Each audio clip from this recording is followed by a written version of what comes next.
Diaspora with Fatima. I'm your host, Fatima Sese. Our special guest on the show this week is the beautiful Jamilah Maiga. She's going to talk about her journey as a hairstylist, also about her experience launching her hair extension line, our Jamilah Chic Hair Extension and Wigs. We also have this week's viral feed. In the Each One Teach One segment, I asked New Yorkers what type of hair they prefer, natural or weave. Let's get to it. Hope you enjoy. Have you ever had weave done on your hair before? No, I always had my hair natural, and I grow it myself basically, but I never had weave, clip-ins, or like anything like that. Like I always bleach and dye my own hair. Okay, would you ever try it? I'm not sure honestly because like I'm just so used to having my own hair. I feel like I want it, so it's like I really see no purpose really in trying out weaves and different things. Because if it's gonna be done to my hair, I'd rather it be my hair than something bought because it's gonna grow back regardless. Yeah. I would like to know, what kind of hair do you prefer, natural or weave? I prefer natural hair. Why? I'm not really into the weave. I just like my own hair the way it is. I actually stopped perming it about 3 years ago, so I just like how it falls better than perm and then weaves for me. But what's the difference though? The difference for me is the not having to constantly go to the hair salon and like, you know, get it touched up the way people have to, or wear hats when they want to cover it up. It's better for me to just everyday like go. I could go to the pool with it, I could go to the beach with it, I could just throw it up in a ponytail. It's not too much of a hassle for me or a problem. I prefer weave. Weave? Why? Because I like the way it makes me look. I feel like I look younger with my regular hair out, even though I do have long hair.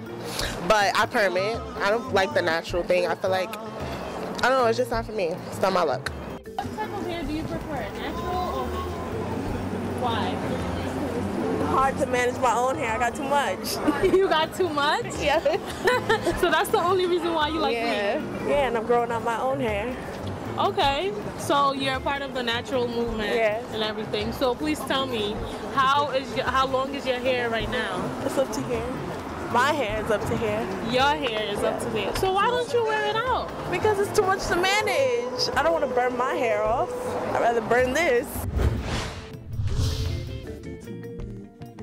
Welcome back, viewers. I'm sitting here with Ms. Jamilah Maiga, originally from Burkina Faso and Mali. Jamilah is 22 years old, was born and raised in New York. Last May, she graduated from Fordham University with a bachelor's degree in international studies and a minor in French and African, Black, and Caribbean studies.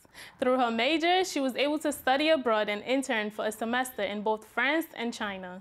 In the upcoming months, she hopes to begin law school with a concentration in international law while successfully handling several businesses, including our Jamilah Law. Thank you for joining me today, Ms. Maiga. Thank you for having me. So I learned that you just started your own hair extensions company. Please tell me about that. Yes, so basically growing up, I was always surrounded by women who were in the beauty industry, particularly the hair industry, so hair braiding or hairstyling. So a lot of my weekends were spent at beauty salons. So, so growing up, I've always been fascinated by doing hair. I've always loved doing hair, even while I was in college. I used to do hair like during my free time for and make a little bit of money for you know, just for pocket money. So after I graduated college, I thought it would be a good idea to kind of start something of my own, especially being that I have so much experience in the hair industry. So. It only makes sense. I understand that you have two of your pieces here. Please tell me about that. These are actually two custom-made wigs. This is the Brazilian curly.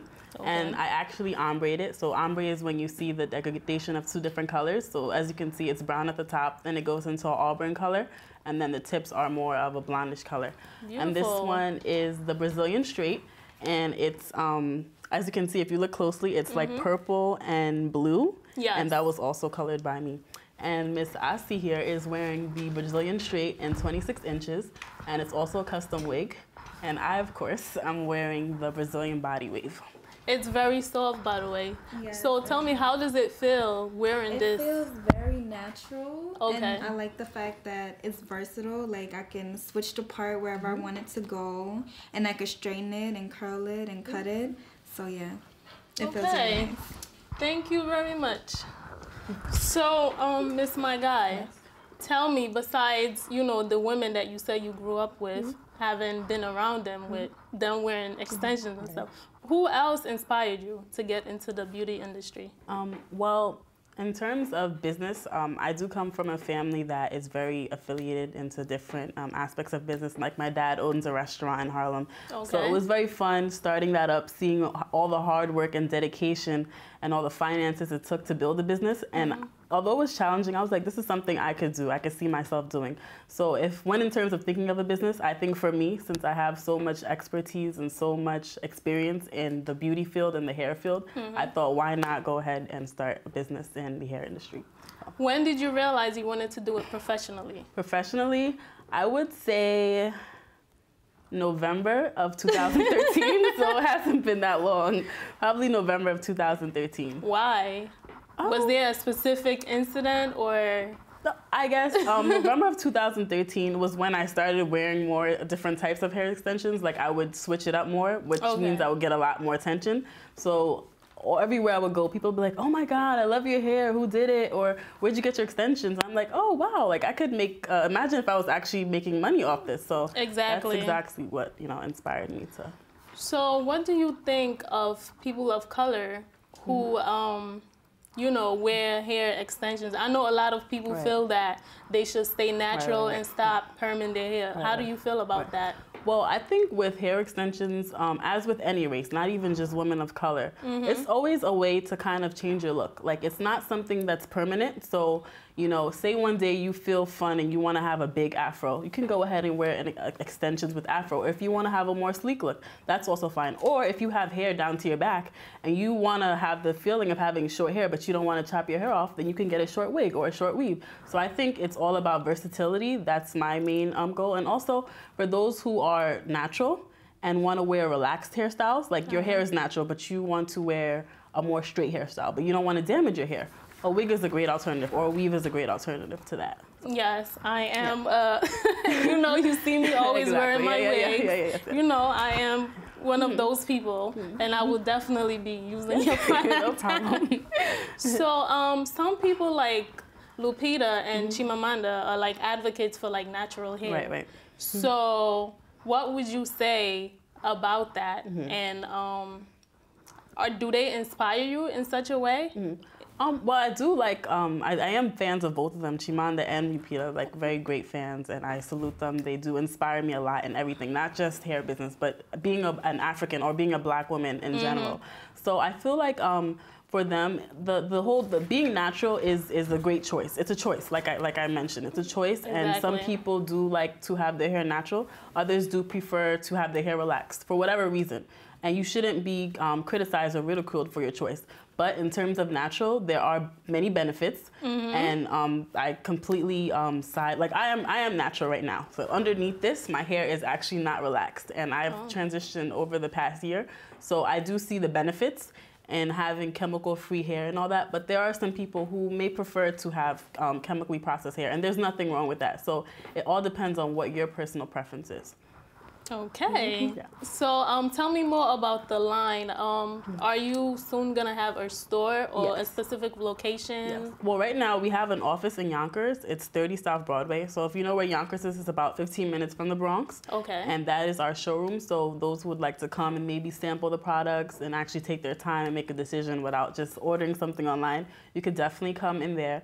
And our website should be up by next month. But right now we are taking pre-orders. So if you do see something, perhaps on our Instagram page or on our Facebook page that you do like, you can purchase that. But we do have an office that in Yonkers currently. So. Okay, so what advice would you give to people or, young people of color like yourself who want to follow your career path? What advice would you give to them? I would just give them advice to just go for it. Whatever it is, you never know until you try. You might try it, you might like it, you might not like it. So definitely whatever, not even just with business, anything, whether it be traveling, whether it be studying or starting school, you never know until you try it. So if you have an idea or something and you want to, actually give it a chance, just go for it. There's really no other secret to it. So for me, I was scared at first trying it because I'm like, oh no, what if people don't want to buy it? Or what if people don't like it? Or what if, I just don't get the attention that I planned or, the reaction that I planned? But, like I said, you never know. So just go for it and have faith in yourself. Just be encouraged and just do your best. So. That said, I want to thank you and your beautiful model, Asi, for joining me today. So, viewers, that was Miss Jamilah. Please follow her on Our Jamilah Inc. on Facebook and Twitter, and also on Instagram. Stay tuned, viewers, there's more coming. This week's event coverage is Changing the Image of African Diaspora Women, a panel held at Fordham University. Here are the highlights of the evening. During this event, diasporans talked about ways in which we can alleviate stereotypes of African women and how we can improve how they are portrayed in the media. All the images that I saw of black women were, resilient, resourceful, entrepreneurial. She's smart, she's funny, she can dance, she can cook, like all these things, And, but what's outside is a completely different image. It was funny to juxtapose these two ideas. As women, just be open to the evolution, but always keep the roots, My grandmother gave me wings. My grandmother gave me roots, but my mother gave me wings.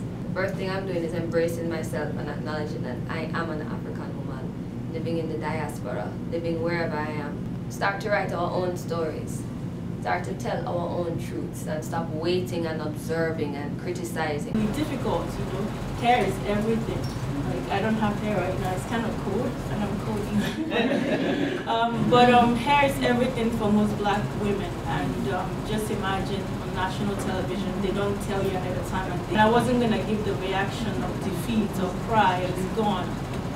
I really had to show them that I love myself as I am, and it's gone. So I think that works. We work with babies. So one of the things we do is create images of babies that look like the people that the audience that we're usually in front of.